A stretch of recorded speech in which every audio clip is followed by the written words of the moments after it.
Welcome to MG9 news. జాలవాడిలో శ్రీ ఈశ్వర స్వామి లింగ ప్రతిష్ట. కర్నూలు జిల్లా మంత్రాలయం నియోజకవర్గం పెదకడుబూరు మండలం జాలవాడి గ్రామంలో శ్రీ వినాయక విగ్రహ ప్రతిష్టం, అలాగే ఈశ్వర స్వామి లింగ ప్రతిష్ట, భ్రమరాంబిక మాత విగ్రహం ప్రతిష్ట జరిగింది.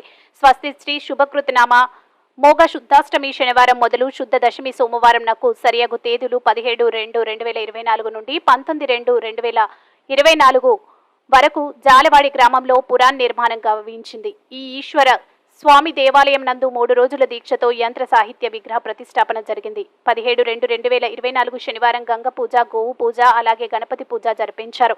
18-2-2024 ఆదివారం హోమం, మహామంగళహారతులు జరిపారు. 19-2-2024 సోమవారం తెల్లవారుజామున 4:05 స్వామివారి విగ్రహ ప్రతిష్టాపన, ప్రాణ ప్రతిష్ఠ జరిగింది. అలాగే ఊరిలో ఆడపడుచులకు ఓడి బియ్యం పోసుకుని స్వామివారికి ఆడపడుచుల దర్శన కార్యక్రమం జరిపారు.